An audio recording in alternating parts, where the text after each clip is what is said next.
Yawando Moni, le président Félix lui-même connaît bien que notre armée est infiltrée. Ailleurs, bien, ils ont infiltré plus de 85%. Maintenant, pour éliminer l'infiltration de notre armée, tout le monde, le président Félix a utilisé les Wazalendo. Il ne peut se vivre. A utilisé les Wazalendo. Wazalendo pour l'année, puisque Bango va trahir le Mboka na Bango, Bango va trahir Bango na Bango. Maintenant, au sein de notre armée, il y a toujours des trahisons. Pour moi, il y a M23 RDF. Dans le niveau, il y a Nord Kivu. Tant que va désigner Nanga. Nanga Keikuna, moyen de continuer exacté. Ils ont continué toujours les embuscades, tous les embuscades. Maintenant, dans le Sud Kivu, il y a les acteurs politiques. Oui, plan nyonso kuna. Il y a un permettant qui va armer. Oh, les abisso, trahison, toujours trahison. Il y a un abisso qui est la minute autre la bino awa. Ce qui va Wazalendo ou vira et les gars qui sont dans il y a M23. Maintenant, depuis lobby, parce que là qui, oh victoire, quand la militaire te contrôler au vira. Il y a plus de 5 camions remplis plus de 2000 militaires. Ougandais, Kenya, Sud-Soudanais et autres militaires. Maintenant, Wazalendo, Moko, concentrer dans l'axe mêlé, puisque qui axe Luvingu, axe Songe, axe Kamanyola, axe Nyantende Mpanzi. Il y a un moni pour être moyen pour attaquer axe Kamanyola ou Vir. Maintenant, Wazalendo va suivre tous les axes de soins. Moko la lobby, Wazalendo va concentrer tous les axes de soins. Tous les contenus, Wazalendo va suivre sous quoi, va suivre contrôle la banque. Non! Merci beaucoup. Lobby Tokutana Bino à la Tongo. Donc la lobby est ça le 17. Est-ce que le lobby est-ce que plutôt vous fêtez l'entrée à Barebel?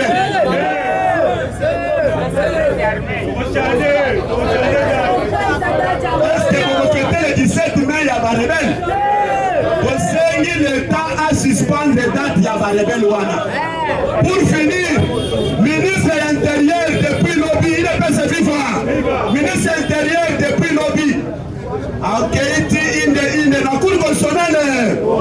Atiki lettre à lobby et Sengeli va dissoudre et puis va dissolution. Il y a 4 partis politiques. Maintenant, tu dis que pour la ligne au Bossani ensemble, au Bossani incidé, au Bossani en vol, au Bossani chef de la matata politique, ce sont les rebelles.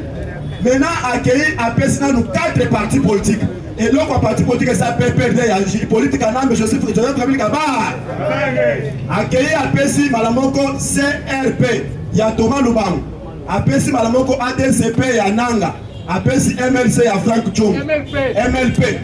4 partis politiques, c'est qu'il n'y a pas de sous à l'immédiat. Puisque ce sont eux qui ont participé à la mouvement insurrectionnel. Après cela, il y a que Sengeli est cité, et Sengeli Echelde, et Sengeli en vol, et Sengeli ensemble, et puis Naba Moussou Souhol Bao Vatican. Puisque dans les États-Unis, c'est classé, tout nettoyé classe politique, c'est-à-dire le parti politique à Mikolekoya et que vous allez bien à Congo. Je dis un vrai merci. Merci. Ah, waza. Comment tu as wazalé dans ma bouche? Comment tu as wazalé dans ma bouche?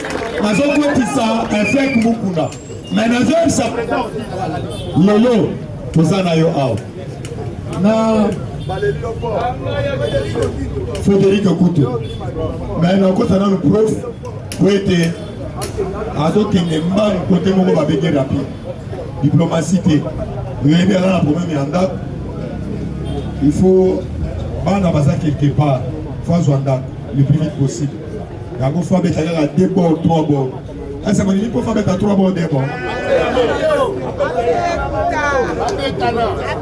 Il faut encourager le prof pour pas qu'il y ait le plus vite possible. Problème d'enfants, moi, mes enfants ne sont pas ici. Alors, on va noter. Il doit vivre. Salut au garant de la nation parce que je dois te saluer. Salut à ma première dame, maman Denise, maman conseillère, maman ambulance.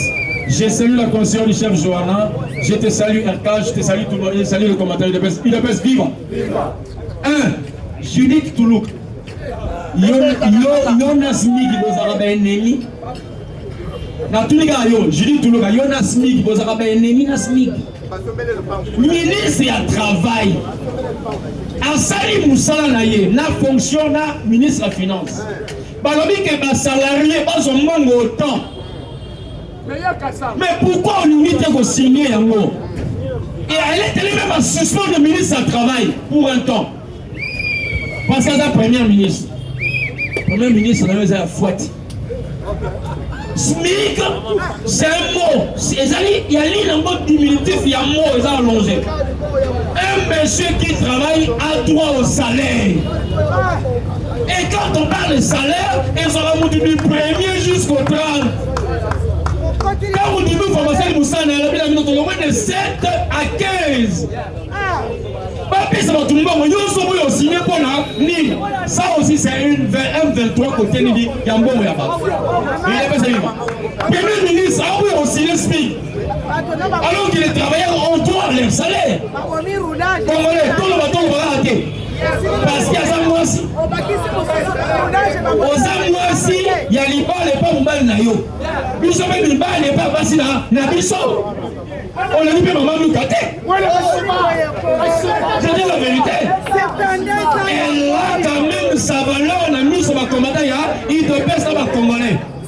Donc pour lui, si toi tu continues toujours, au moment de biso pour tel mais là tu vas démissionner. Parce qu'on en a marre, il y a bateau qui va freiner Fati. Vous savez, lorsqu'on dit on met les bâtons dans le roue, ça va limiter le temps pour la bière. Bon, on dit que le problème, on se va limiter, tu vas se placer pour la compte à Félix. Il n'est pas vivant. Parce que Fati est là, n'expliquez non. Fati est né Chilombo. Mais avant les élections de 2018, il a embrassé le nom Tshisekedi. Ceux qui sont cassés comprennent, il y a un distinguo entre Tshisekedi et Tshilo. Tshisekedi, c'est celui qui donne la réjouissance aux gens. Tandis que Tshilombo, c'est un grand gouverneur, un grand dirigeant. Donc Fati a aussi la mêlée entre Tshisekedi et Tshilombo. A s'appelle Sabino, pendant que lui-même c'est un grand monsieur, on s'est reconnu au monde entier. Comment va l'unir réjouissance, c'était Valinga Tole Laga. Quand il y a rébellion, détournement, il y a un million de personnes qui ont caméra au matin, mais on va aller à Mungwebele. Et parce que dans les buissons, tout est là-bas. Non. Congolais, j'aimerais aussi parler à la ministre Moko Somoloa. Vous voyez bien, le gouvernement pour profiter de ça. C'est lui d'Apes qui est au pouvoir. Je vous dis la vérité, c'est nous qui sommes au pouvoir. Et ces pouvoirs, nos collègues ne vont pas nous douter. Il n'y aura même pas échange. Avec qui? Parce que le pouvoir de l'UDPS, c'est... Il y a distinguo, signification à mon UDPS. Namutu Nayo, aux accords de l'UDPS, Union pour la démocratie et le progrès social. Il y a encore une autre définition UDPS. C'est une grande université de la démocratie et le progrès social. Il y a encore une troisième, c'est l'union de Dieu pour le salut de son peuple.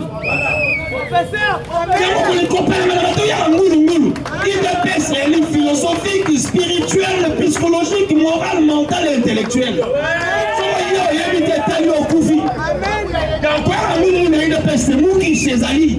L'esprit existe. L'essence, il y a combien d'ali? Il y a pendant que nous avons l'intelligence et la sagesse. Et il y a pas vivant. Combattant. J'aimerais dire, Nabato, gouverneur, moi, j'étais soutenu ici contre Deloka Songo. Il y a des gens qui ont appuyé Deloka Songo. Mais oui, Bissonnet, tu côté là. Bissonnet te défendre comme le gouverneur. Surtout moi qui te parle, moi j'étais soutenu pour le gouverneur. Si tu es gouverneur, c'est par rapport à notre soutien. Alors, bateau va voyer pour être tosqué contre Bisso. Pour tel mais Islamabé. Comme ce petit Patrick, voyou. Un idiot qui ne sait même pas écrire et lire. En ce moment, il sont agressés, ils osent intervenir. Ceux qui interviennent. Quand tu vas intervenir, nous aussi on va aussi intervenir. Après l'action, il y a ce qu'on appelle la réaction. Toi agis, tu verras la réaction à l'UDPS. Nous sommes l'UDPS. Et tu es venu bien à l'UDPS par rapport à notre âge politique. Il y a des coups, il y a qui n'ont que 5 ans à l'UDPS. Et ils ne peuvent rien parler. On n'a pas besoin qu'ils ouvrent leur gueule, pas babiloter, non. Chers combattants UDPS, il faut être fier d'être combattant UDPS. Être fier d'être ceux qui étaient derrière les messieurs au monde entier, les maquiller. À l'Oba, même si le soleil tombe sur ma tête, je n'irai pas. Eux-mêmes qui sont allés jouer à la boue reviendront ici. Bazonga paix. Quand tu n'as jamais perdu Bazonga, Bazonga. Parce qu'on est là, tous les petits voyous qui viennent jouer à l'UDPS. On a mis son hôtel là-bas, on a mis. Non, on ne peut pas accepter. Il a passé. Il y a un ami là-bas, Patrick, ils sont une petite. On Luka, nous est là pour qui. Parce que ce que tu as cherché, tu le trouveras. Et tu relaxeras que nous sommes UDPS. Combattant, Makambiaba travailleur. Je suis congolais. J'aimerais voir les travailleurs congolais être bien. Ton bois est de la sous-traitance. Vous pouvez arrêter même le mot le dit sous-traitance. C'est un dessous de traitement. En dessous, c'est la sous-traitance. Oh, traiter bien, on a menacé, ça c'est l'animosité. Comment toi tu n'as pas de salaire, tu viens travailler par jour. On te met même au-delà au travail. On te met même plus de travailleurs supplémentaires. On te là. N'importe quoi, nous te sommes comme sous 3 places. En ça là, 2 heures. Parce qu'il va faire la totalité, il y a 6 heures de temps, 7 heures de temps de travail. Nous, au-delà même, il y a un travail. Et si Manango, 2000 francs de transport. Pendant que le transport coûte 8 000 francs, 12 000 francs. Et après, il y a même la tombe, et vous venez, il n'y a même pas la nation. Bon, comme je vois ici, chers combattants, c'est dit, tous ces gardiens qui sont là pour garder les magasins, il y a ça là pour la sécurité. Il faut que mes amis, au commissaire porteur, avant le combat, non, c'est quoi juste? C'est ça la sous-traitance. Mais comme on me met ça Congo, on me met ça, il y a ça pour la moussa, on me met ma marchandise, ça pour la sécurité. Yango Batouana, pour l'angle la bango, bien. Il te paie ce vivre. Il te paie ce vivre. Ça, c'est défendre aussi nos amis. On doit parler pour eux. On doit mettre en garde tous ces Chinois, Indiens, Pakistanais et tout cela. Pour mettre en garde. Si nous ferons encore, nous ferons encore nos frères, pour tomber dans la sac. Voilà qu'il est gardien. Et puis de si quoi? Aussi, mais sa policier sac là, yo, imbécile. Il y a sa policier à Congo. Yo, tout parle aussi, mais sa policier sac. Policier mort à la vie, son police nationale congolaise. Oh, mais ça y est, valise. À qui il va Niama. Il est là pour la nation. Il doit sécuriser les personnes et leurs biens. Non pas même la valise. On a les sabotage au peuple congolais. Les policiers nous représentent, nous Congolais. N'est-ce pas? Et au-delà même le militaire. Ils sont là pour sécuriser la nation. Yo commissaire chauffeur na yo. Yo. Moi je suis un enfant militaire. J'ai dit mais je suis un enfant militaire. Je connais ce qu'on appelle un soldat militaire. Je ne suis pas un enfant policier, mais militaire, j'ai dit militaire. Si on va plaindre ma militaire, nous, enfants militaires, nous nous lèverons pour sauver l'honneur de notre armée. Car nous sommes dans l'armée congolaise, une armée forte. La fois dernière, un monsieur ne m'a pas compris. Le Congo est une nation forte. Nous avons combattu la Deuxième Guerre mondiale. D'abord, le soleil à place de Victoire, l'avenue Victoire est à trancher. Victoire, Sayo, victoire, Birmanie, victoire, Assosa, victoire, Gambela. Ce sont des victoires du Congo pendant la Deuxième Guerre mondiale. Quand on met sa Belgique sans dette mondiale, sans dette extérieure. Nous avons combattu. Hormis la Deuxième Guerre mondiale. Nous avons eu aussi la guerre de bande d'Aoussou. Autre là, on bête à Libye. On bête à Libye, pour tout le monde de Tchad, il y a Tchad, il y a Libye. Maman, elle te le fait Kima. Alors, si j'ai seulement 500 commandos aïrois, je vais conquérir l'Afrique tout entière. Les lots, l'armée la mission. Notre armée, cette armée qui a fait l'honneur, où on avait des ébous, des gorilles, des commandos, paracommandos, des terroristes. Mais les dragons, mais aujourd'hui on commence à rouler notre armée. Non, ça va blague. Bino, Bino bien. J'aimerais parler du Parlement. Combattants, nous sommes au jour du vote. Si on aime le Congo, demain c'est férié. N'est-ce pas? Si on aime le Congo, aujourd'hui tous nous serons pour on va environner le peuple. Sénat. Yo, pédé à Samalukon. Votez les catés. Pour voter oui, on limite à Kabila Té. Pour toi qui est mort, monsieur Leki. Boutou, tout le monde appelle ça mia. Nous irons là-bas pour enlever l'immunité à parlementaire à Kabila. On doit arrêter Kabila du coup. Ces messieurs commis tous les crimes que le monde connaît. Crimes de guerre, crimes contre l'humanité, crimes financiers, crimes économiques, crimes ignos. Il est allé même à la violence, à viol des femmes, viol des enfants. Il est allé même à tuer nos compatriotes, à broyer les combattants, il dépasse même les Congolais. Et aujourd'hui, nous disons que vous votez oui ou non, vous serez face au peuple congolais. Il est passé vivant. Et c'est là quoi se fait.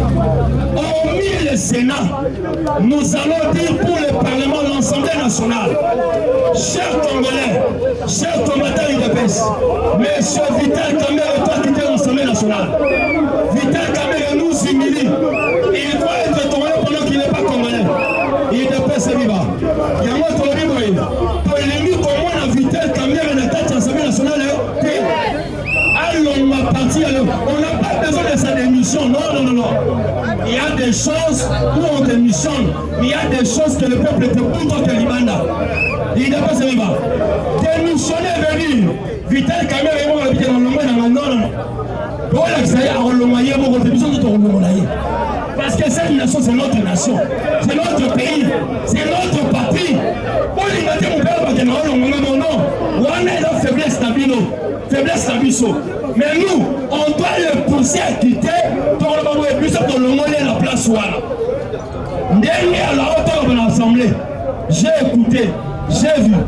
Mais j'aimerais que toi et moi, nous puissions avoir les mêmes sentiments et les mêmes idées. Vital Kamerhe doit le bouter hors. À part que le monde ensemble, Vital Kamerhe doit être arrêté. Il est pas celui-là. Chers compatriotes, merci beaucoup de merci.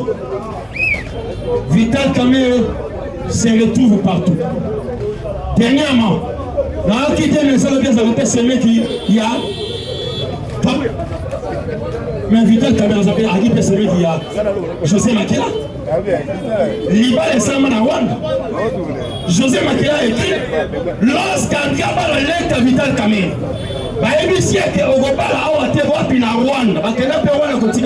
Vital Kamerhe était présent. Si j'aimerais vous rappeler, nous avons l'UDPS, un méchant Moukou Sebeda qui est Moubaki. Moubaki avait dit un jour, Bakena na Rwanda, à mon amoko ya Kamerhe na bande kwa Kamerhe. Bakoumi na Rwanda, Kamerhe s'est déplacé avec ses frères. À tous les Bangobala Banane, mon papa Boussabino. Mais ce sont ses parents, son oncle, son cousin qui sont là. Donc Vital Kamerhe a des parents au Rwanda. Ce sont des cousins et frères. Mais ici au Congo, il va nous déranger. Il est pas celui-là. Il y a un Tolobi pour citer Awa Tolobi, na Kamerhe, na Kabouya. Ok, Libanda, j'ai dit je vous dis. Il est pas celui-là. Combattant, ça aussi c'est votre faute. Nous avons toujours dit, nous sommes un parlement. Le vieux Etienne considérait le parlement debout. Lorsque les gens viennent faire ceci, il faut les corriger.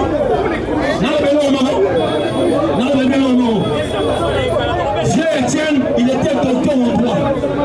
Côté la carte Yangako. Tout le monde va déranger. Alors, il a vu ça, oui. Et il a fait ça, J'ai Etienne. Alors, il a vu ça, oui. Si vous voyez des gens déranger une presse, il faut les donner le coup de poing. Leur donner le coup de poing. Mais je me suis posé la question, il est docteur en droit. Parce qu'il a donné un coup de poing. Juridiquement parlant, c'est une infraction, tout ça de volontaire. Mais pourquoi il a permis? Il a permis parce que les gens dérangent l'IDPS. Quand tu déranges l'IDPS, il faut avoir des coups de poing. Bété et Botou, ni en somme normal, mon père c'est la question du jeu. Merci, merci. Vous mettez la preuve Maboko. Vous mettez la preuve Maboko. l'IDPS viva. Na sengi na chaque combattant tozonga. Tozonga Botikaye. Botikaye. Combattant d'élite. Yango na imsaka bino ete. Bitouva eza profond. ezalaka journée moko atelemaka awa azolinga topesa parole nayebisaka bino ete namonaka ye na baimage tolakisa ye awa akenda comme blessé de guerre na konti na biso ya nouvelle génération azombomo plus de 3000 $. Ntango azwa akendaka na bakabuya ntango kabuya amelie mbongo ayaki epa na biso toya topresente son abi nana presente na nini nalobaka ngo oshera maintenant lelo bakye bapesi ye mbongo aya azonga lisusu oyo bino bongo ya kabuya esenga nazali membre ya kabuya ou bien nazali membre ya IDPS te nasolola na yo nazali membre ya kabuya ou bien nazali membre ya IDPS nazokama ye soki abunda ngai nabunda soki ngai akufisa bato ngai nakufisa bato na IDPS mais nakosenga na bino ete kobanga te toyebi ete eloko oyo tokolapide mutu kabuya ye moko ayambi bato na cheno ateli liboso nanga ayambi bango na permanence kabuya akoki kopermettre te membre moko ya IDPS afongola mbanga aloba alobi kabuya alobi ebandeli tino suka apermettre te mutu moko afotola mbanga aloba kabuya permettre te même membre ya ACP mutu moko atelemi te tomoni musapi akontredire kabuya asenga ete tosoutenir ye ngai soki tolobi naza famille ya kabuya aza le premier mutu nala na grande scène naza na niveau aéroport oyo kabuya noma mais nakendake epa na ye te mpo na badivergence kabuya soko explike problème ya combattant ya parti akopermettre toloba na minute oyo kabuya na difficulté bino boyebi te même ata bango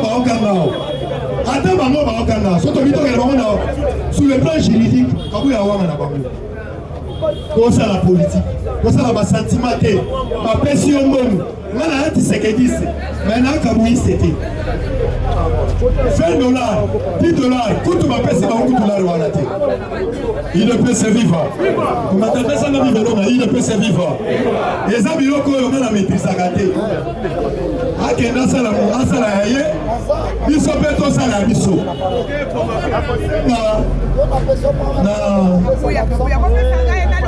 napesi na Federico Tito Okito na maboko obetelo Okito na maboko kombata IDPS viva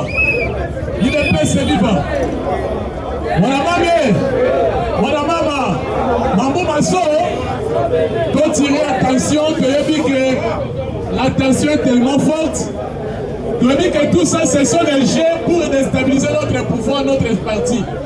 Mais tenons ferme, IDPS viva.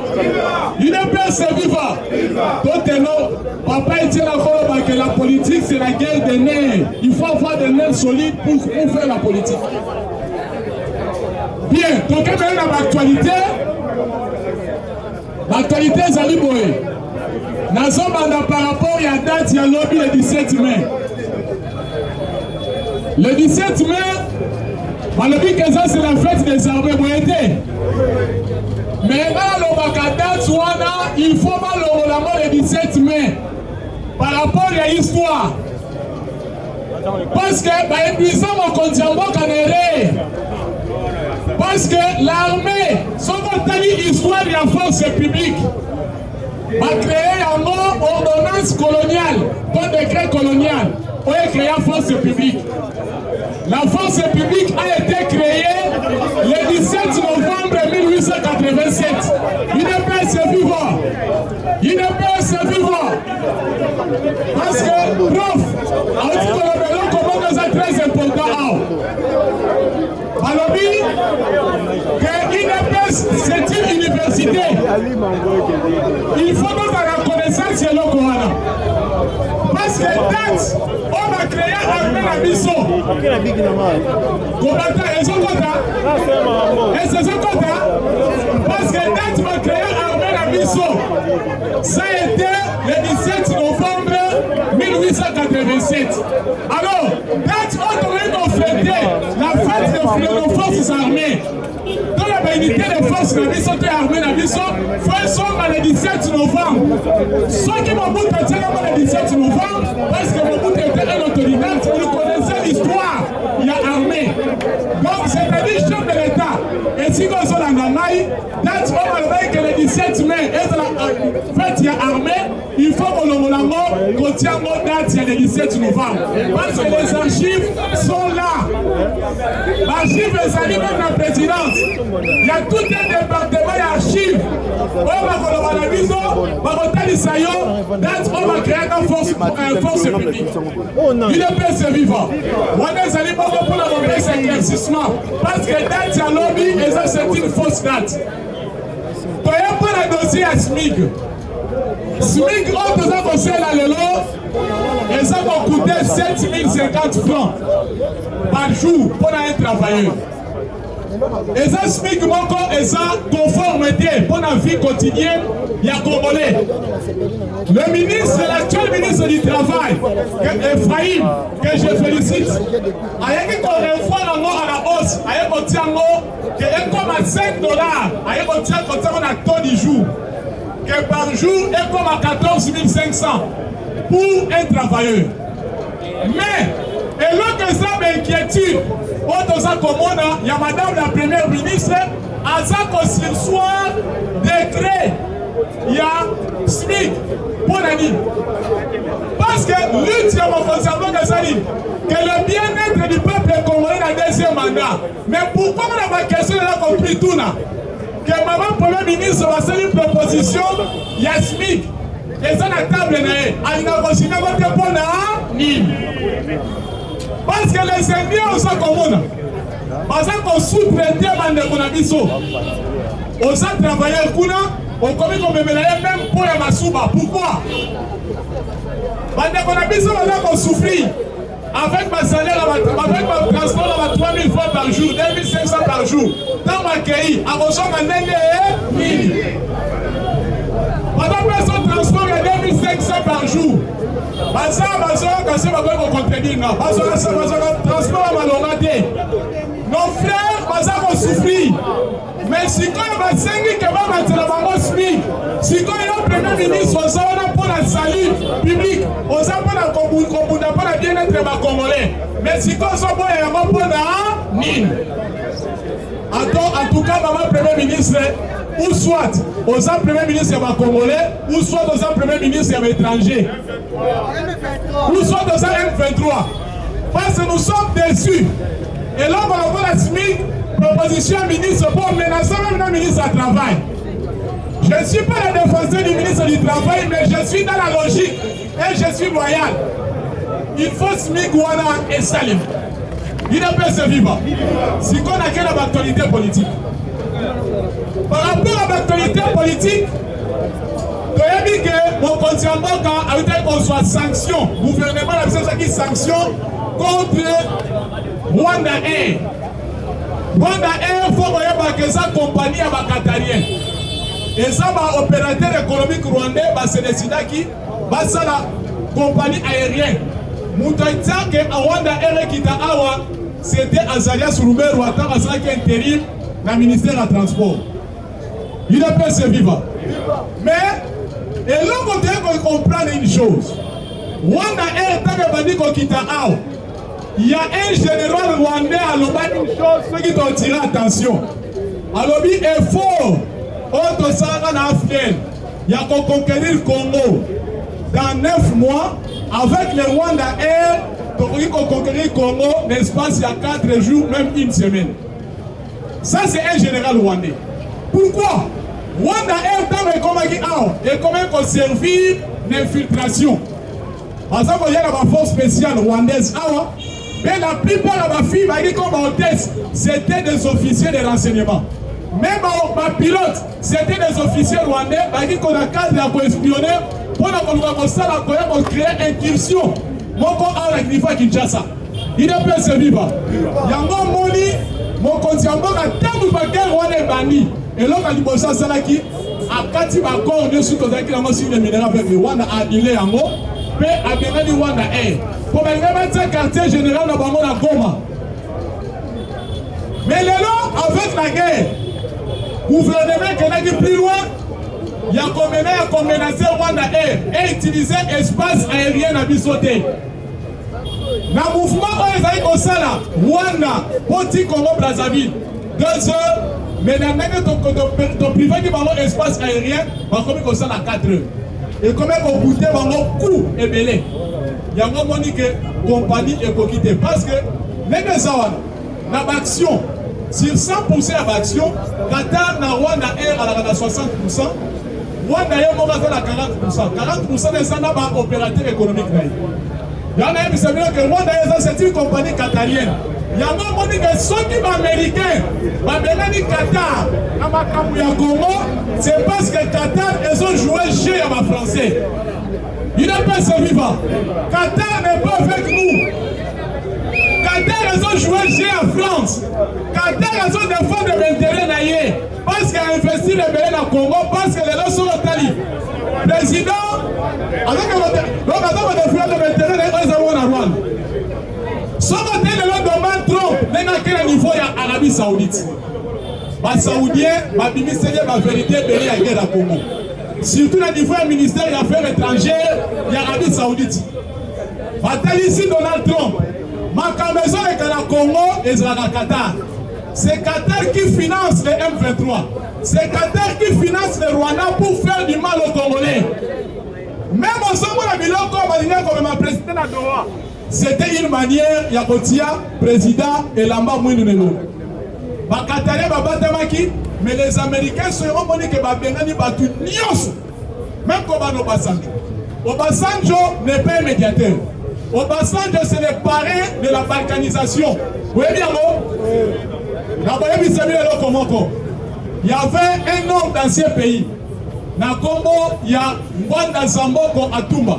Il a écrit un livre, La stratégie du chaos, na page 828. Kuna a pensé énumération, il y a batunion sur basé la case de balkanisation. Attends, comme il y a Dominique de Villepin, n'a le bateau. Attends, comme il y a Nicolas Sarkozy. Attends, comme il y a Louis Michel. Attends, comme il y a André Flao. Attends, comme il y a Salim Ahmed Salim, ancien secrétaire général de l'Union africaine. Attends, comme il y a Obasanjo. Parmi les complices de la balkanisation, Obasanjo Aliaka a un bon habit. On a une négociation, c'est pour qu'on défende la carrière minière dans le Congo. Il est passé vivant. Même à Sassou Nguesso. Et nous avons vu qu'il y a plus de 23 chefs d'État africains au Kabila Seda Bango Bakare minier.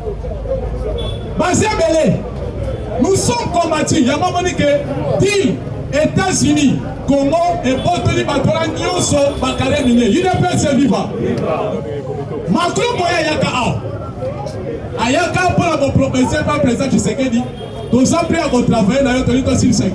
Parce que France a pas de mal à s'y mettre Rwanda pour faire la guerre contre le Congo. Il y a un moment que Macron a un opérateur économique, c'était pour la guerre, c'était Bango Bespa Bakare minier. Tshisekedi a repéré Sabino Yango. Yango Somo dans Makambu Oyo, il y a shit, il y a Goma, na shit, il y a Bukavu. Les Français savent qu'il y a des façons que Tshisekedi a négocié. Mais je dis que Tshisekedi est toujours résistant. Mais là, on va trouver un combattant. Histoire, il y a Chit Yagoma, c'est la France. C'est la force spéciale française qui est présente. Ce n'est pas le Rwanda. Français batiaka arsenal militaire ya makasi pour la repasse à Goma. Parce que la tuerie pour impousser le gouvernement à céder la négociation. Le gouvernement va céder dans la moko. Il y aura ni dialogue, tiens la moutou na yo. Il y aura ni dialogue, ni concertation, ni négociation. Et on sait les mater. Parce que la négociation, ça qu'on fragilise le pays. Comment dire? Il y a un sujet à Sénat. Kabila a commis beaucoup de crimes dans ce pays. Pas crimes économiques, pas crimes de guerre, même pas crimes contre l'humanité. Kabila, il a tué beaucoup de gens dans ce pays. Pourquoi nous sommes à Kabila? Parce que chef de l'État, c'est la personne la mieux informée du pays. Alors même que l'FC, c'est Joseph Kabila. Pourquoi? Parce que les conseillers spéciaux, il y en a un Nandolo, Eric Kouba. Il a cité qui?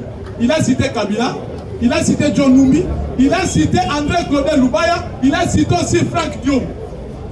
Ça, ce n'est pas un acharnement. Donc, l'auteur moral, il y a AFC, c'est Joseph Kabila. Donc, un plus loin, après la mort de Cobra, Moutouya Mobondo, Taba Bomie, et on a échangé des opérations à Mobondo. Saddam, Serge Iboula, à l'obénim, Mouta Finance Nabiso, et Sali Bongo, Joseph Kabila, l'autorité morale y a pas perdu.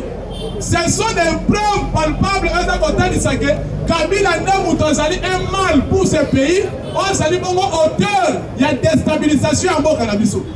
Il y a un moment que le réquisitoire est continu à Sénat. Mais le malheur à l'heure que tous autres qui s'apprécient à Sénat, ça m'a nous compte. Quand il y a que yo, on a complice. Il y a ma camébélé contre le chef de l'État. On ne peut pas manger les mots combattants. Oyaka Awa, la zone où on a Kouloutou Basali, Bandekonanga Basali, Bayananga Basali, Batata Basali, Toyaka pour la ventilité. Toyaka pour la défendre Moka. On se quatre pour nous 4 heures, Toyaka pour la théâtre. Ça m'a c'était traître. Mais dans ma caméra, sur les camarades, c'est la mission de mon théâtre. Pour moi, c'est Kabami. Il ne peut se vivre. Il y a besoin de mettre les ballons en garde. Oui, pour avoir ça théâtre. Oui, pour avoir ça théâtre.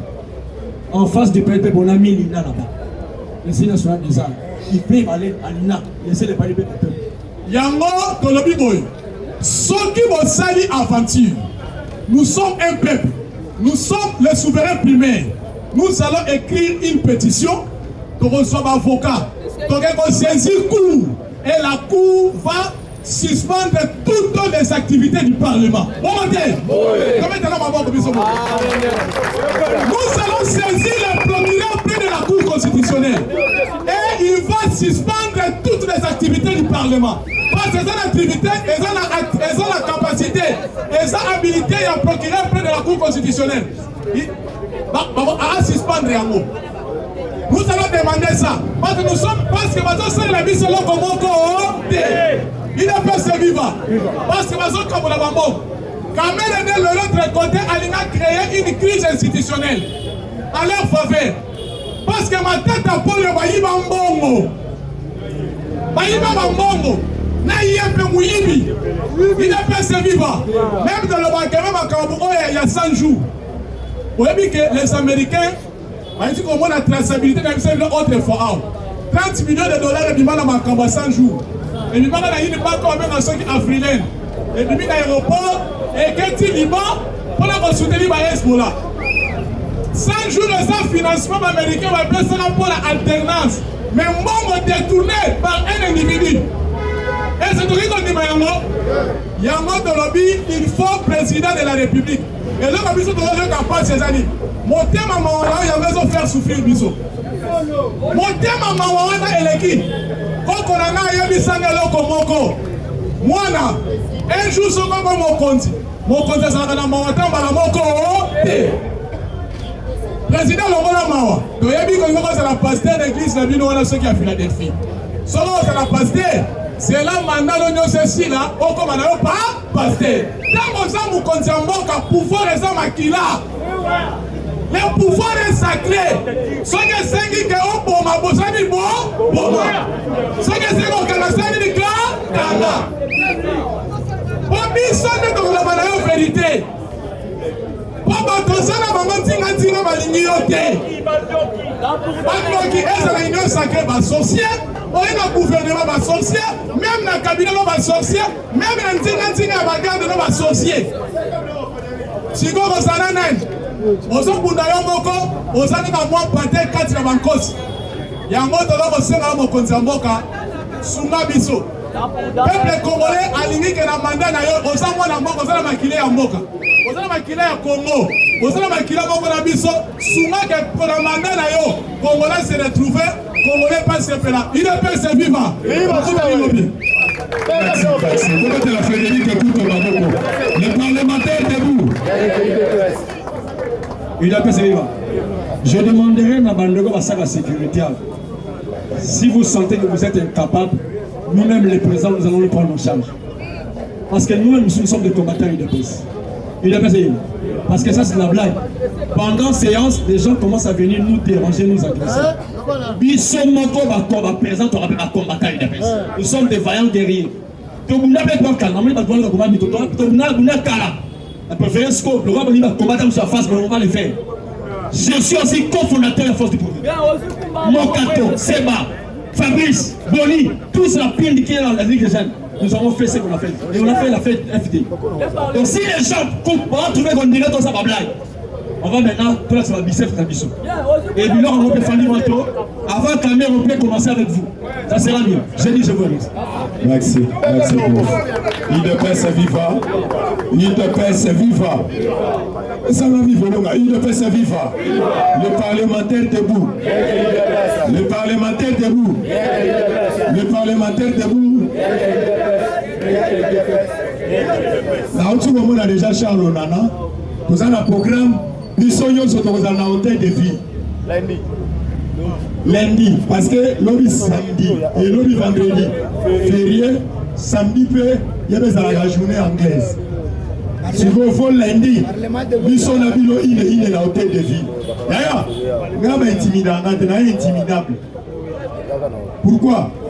Nous sommes dans la force du pompier. Si nous avons un collègue, mon catoyen, c'est pas Ebinga, j'ai compris à Ebinga. Même fils vous à Ebinga. La maman vous a intimidé dans la banque. On a un mouton sur le coup, on a fait la marche n'a pas ma tête. La coup fait la marche n'a pas ma tête. La maman n'a la fronte à la mouton en face. Mais il y a des hommes qui peuvent bâtir qui bango. Tel que bateau n'a moni bangoana. Parce que la vidéo on a la mona chombo. Aïe bête sur le plan juridique. Il y a pas yebi, d'après ça on va mettre l'avocat. Dans ça la maman mi piku. Bawa bati na bino, bawa wana na bino. Na yebi kabu ya kima ga justice. Cause on a so pour les cause justice. Na na boy na kokende. Ozo pina ba tura ko so na makasi. Est-ce que ça la na boy na kokende. Ça c'est l'idée. Aya na base. Pour ça les seules bases au bino va accompagner qui kabu ya te.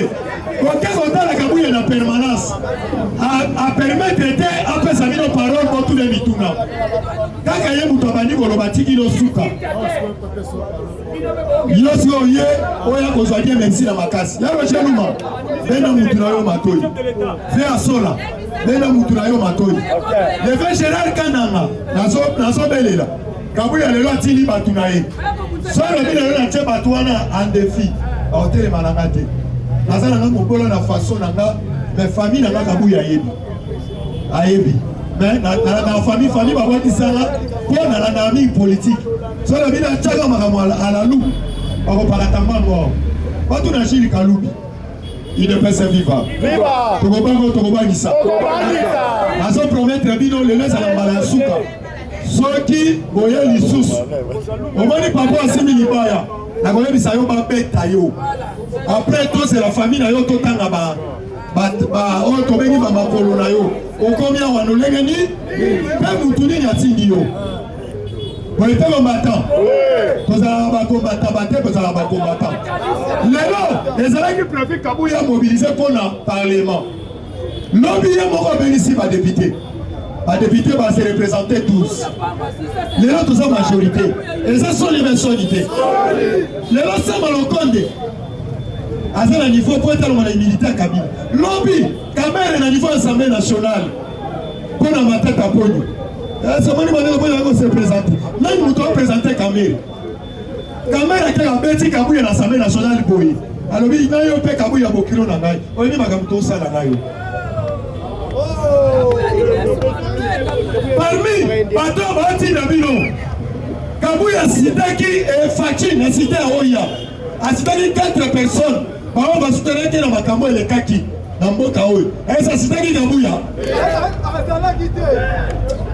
nazo pesa oyo tobengi docteur Otis vous mettez dans Otis maboko parce que na yebi déjà mon grand frère azali wana te vous mettez la place à maboko IDPS c'est vivant. Les parlementaires debout. Les parlementaires debout. Les parlementaires debout. Allez, Fati, toi.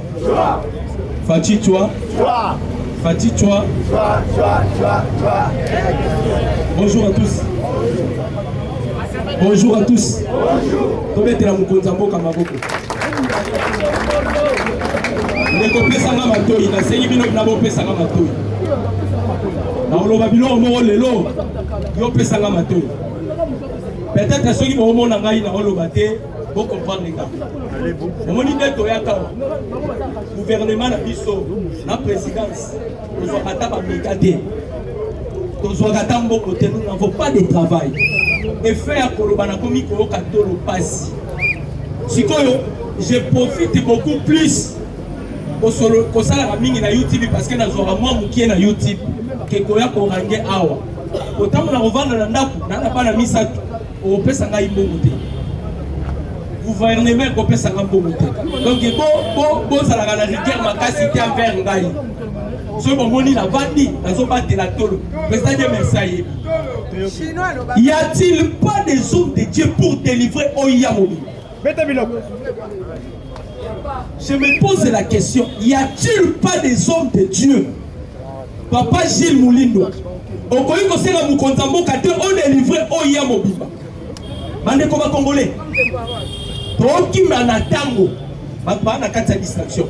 Vous savez que prophétie à William Mario se prend mes Kokisami sur le pape américain. Vous avez la distraction. Il avait prédit sur le pape américain. Vous allez comprendre que Donald Trump a prôné sur la paix. Pas pour a prôné sur la paix. Ce que y a 1 Thessaloniciens 5:3.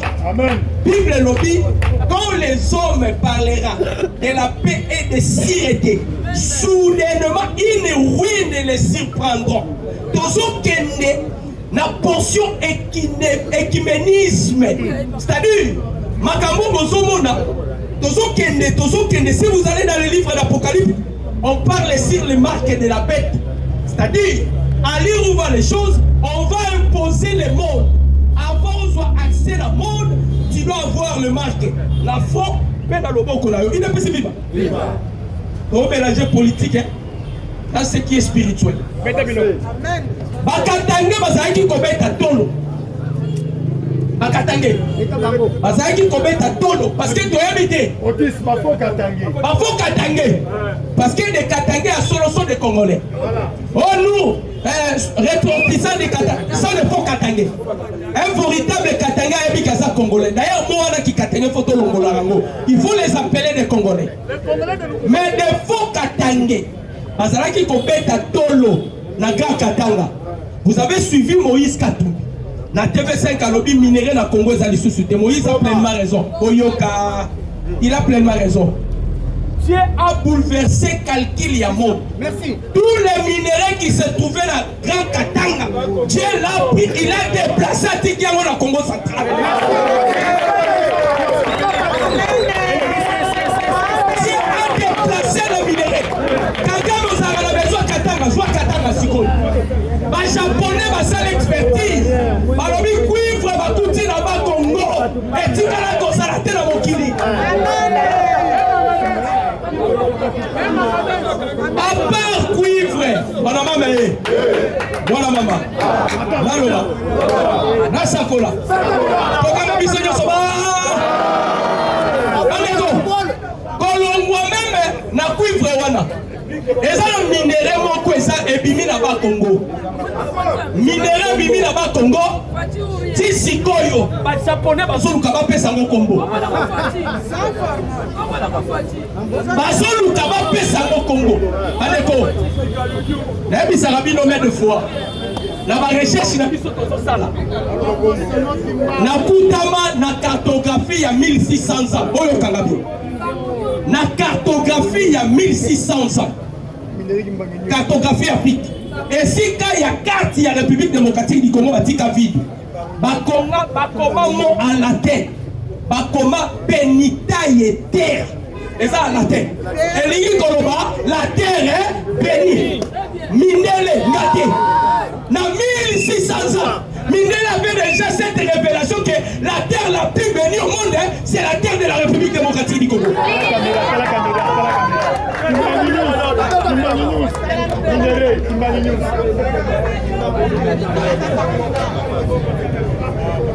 Les Congolais tristes, quand je regarde les Congolais, moi, ça n'a pas Nzambe à Zamala.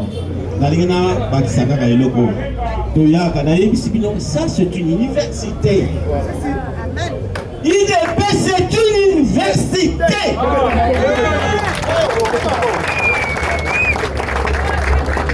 La compétition est venue du soleil. Quand vous passez l'équipe, d'accord, Lucas.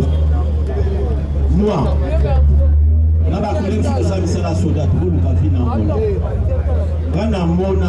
première ambassadrice israélienne d'Angola, Aye, à Lobi, Boyokanga, israélienne, en première ambassadrice d'Angola, ça dit moi la moitié. Babenga Nae. Botuna Makamini à Loba. À Loba Boye. Lelo ezali mercredi, n'est-ce pas? Pas le jeudi. Yawa Sokanga. Moïse a fait une erreur. Olandangai, moi présent. Pas journal Angola. Moïse a fait une erreur. Moïse a fait une erreur. Le véritable Israël, c'est ça. Lelo jeudi, Zamazo Yokanga ya Congo. Pas journal Angola. Donc dans un cause à Voluka. On fait un Angola Makamebele Zali. Alors, la mission ouvertement l'ambassadrice. Moi, la moisse. La personne bien colonnaire. La personne bien colonnaire. La vana loba la botu nabi. Israël a combien de tribus? Hein?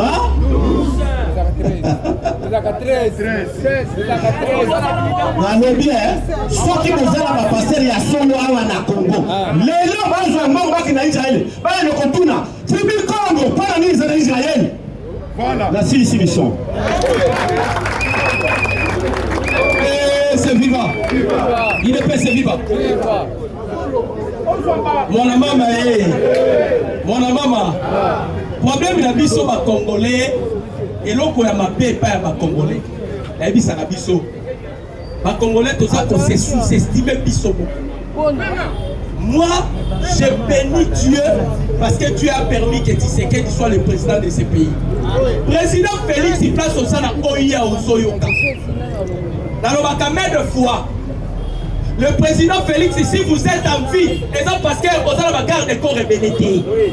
Si vous êtes en vie, parce que Dieu a permis que vous soyez en vie. Et votre protection, ça ne dépend pas de tes gardes de corps. Protection, elles ont dépendre de Elohim. Vous savez pourquoi?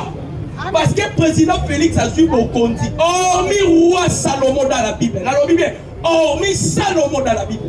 Si c'est quelqu'un le seul président à même mission dans martyr. À ça la prière mi balé. Mon quoi c'est qui pardon pour la prédécesseur na yenyoso. Yami bala sali prière à l'obin Nzambe na amayele ke. Kita yakovanda na Congo. Dieu a quitté le ciel. Dieu a décidé d'accompagner Tshisekedi na nyonso zo sala. Bible solo baboye. Dieu honore ceux qui l'honorent. Tshisekedi lokola honorant Nzambe, Dieu en a décidé d'honorer Tshisekedi. Voilà pourquoi Nzamba koma kobundela Tshisekedi. Toyena 1588. Deuxième cartographie. Bakomi Iderium terre. Nade minele ne basokoma. Esika ya kata Congo. Bakomi Iderium terre. C'est toujours à latin qui veut dire la terre des Juifs. Ce qui veut le véritable Juif, c'est le peuple congolais.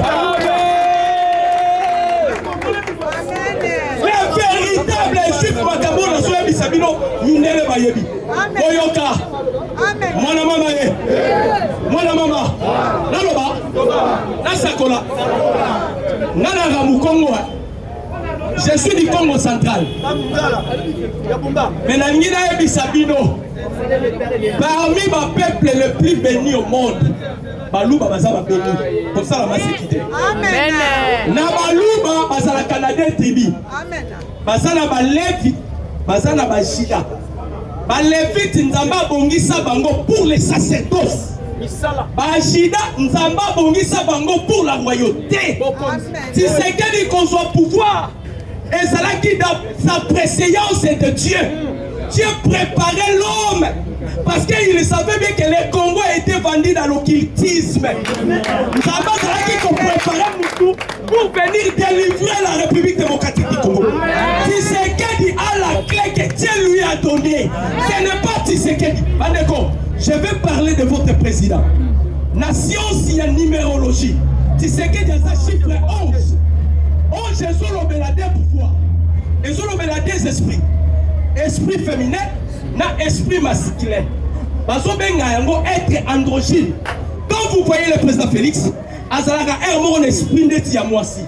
Aza tolérant. Aza maman. Azalaka munene. C'est ça El Shaddai.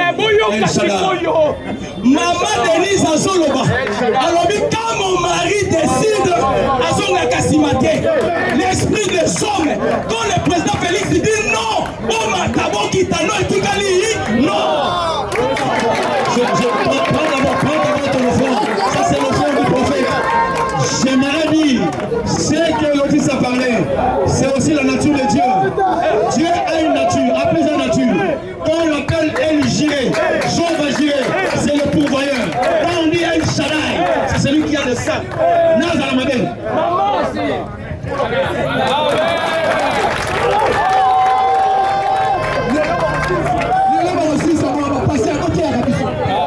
IDPS vivant, le parlementaire debout, Nana Mamaye, Naloba, Nasakola, Napanza, Token Nabisonyo Soba, Bamindele, Balobi Nabiso, l'Afrique est le berceau de l'humanité. Ngate, Limeli. Tobali kokota la profondeur. Na ke kofongola livre ya Job. Bazolo ba premières œuvres de l'Éternel et ça hippopotame. Na songi na hippopotame balobi, ils vivent dans des lacs, dans des fleuves, dans des rivières. Surtout la fleuve la plus douce au monde. Baminele balobi boye. Le monde, le fleuve la plus douce au monde, c'est le fleuve Congo. Na venu si le fleuve Congo, le fleuve le plus douce au monde, c'est que le premier des œuvres de l'Éternel a été créé encore. La création du monde est Salamanato. Voilà pourquoi nous avons tant de richesses. Avec la langue ministre Kizito, Takabo Mamaboko. Si le président Félix, son nom aussi va changer, il ne sera plus Félix Antoine Tshilombo Tshisekedi, il sera Félix Honoré Tshisekedi. Bien parlé. Naomi Tomé, le ministre Kizito Takabo Mamaboko. Le ministre Kizito Moussalo Sali, tozo félicité yo. Lelo yo. Bazone nyonso ezalaki occupé par Yabaïa M23 et ça déclaré comme zone rouge. Tozalaki na mama Samba awa. Ok, tozalaka na nyongo ya CRGL. CRGL les organismes internationaux où ils ont occupé kaka ba minéraux. Et vérifier kaka ba minéraux zo uta na ba zone rouge tout comme ça.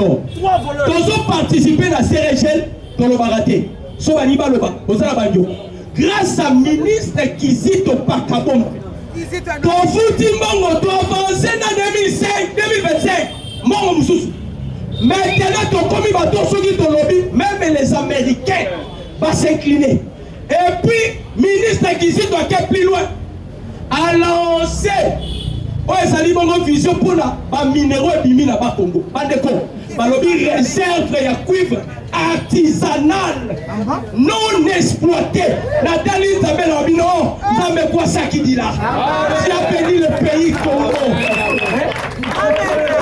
tu as béni ce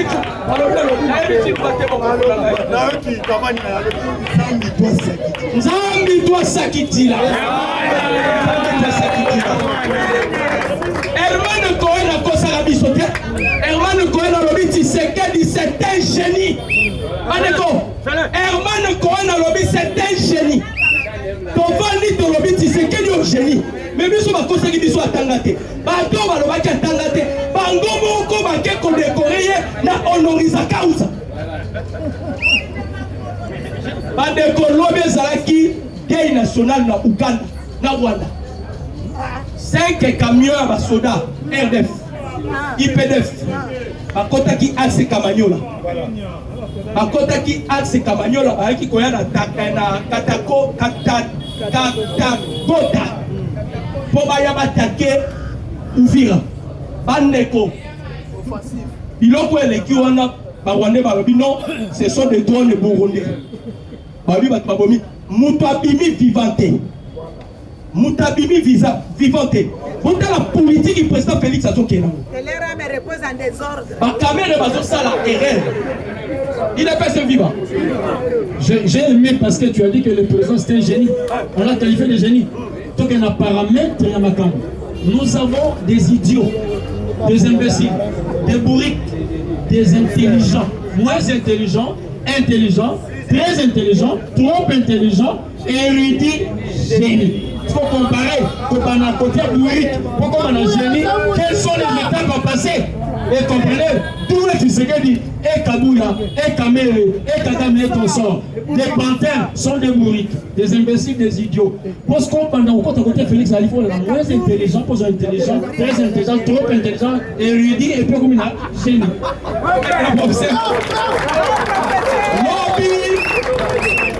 Makango Kabila Leli, Makango Kabila, Francine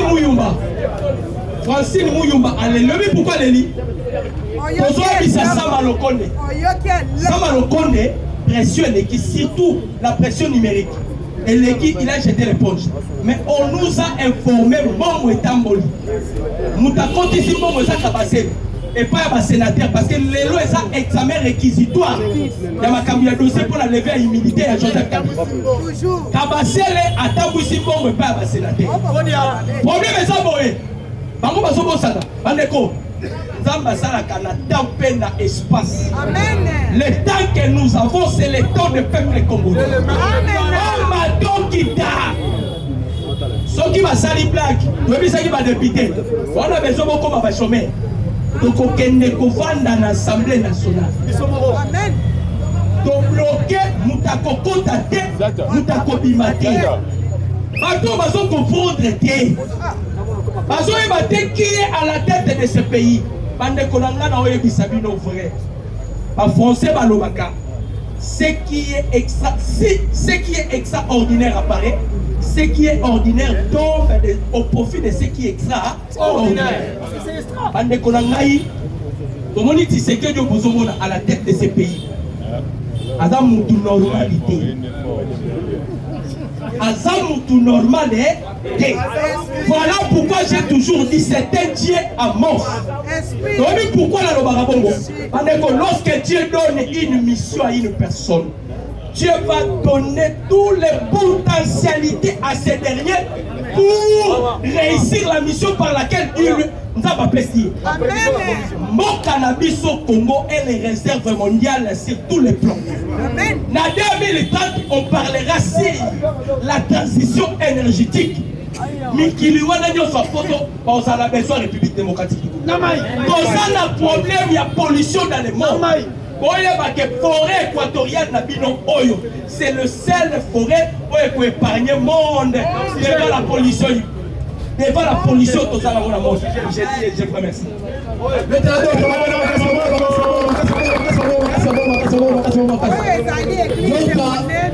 Donc, quand nous sommes dans un professeur, et nous, nous sommes tous à cette église. Parce que nous sommes la mise de politique, chaque dimanche, l'église va nous attendre. UDPS Église, union de Dieu pour le ciel de son peuple. Chaque dimanche, on nous attend. Relation publique, on a reçu la maramba étrangère, ça présente bien, merci. Comment caissier? Comment on a reçu maman l'église? Parce que quand tu as une soirée, maman, on va casser en soirée, ça continue par le mal de nous.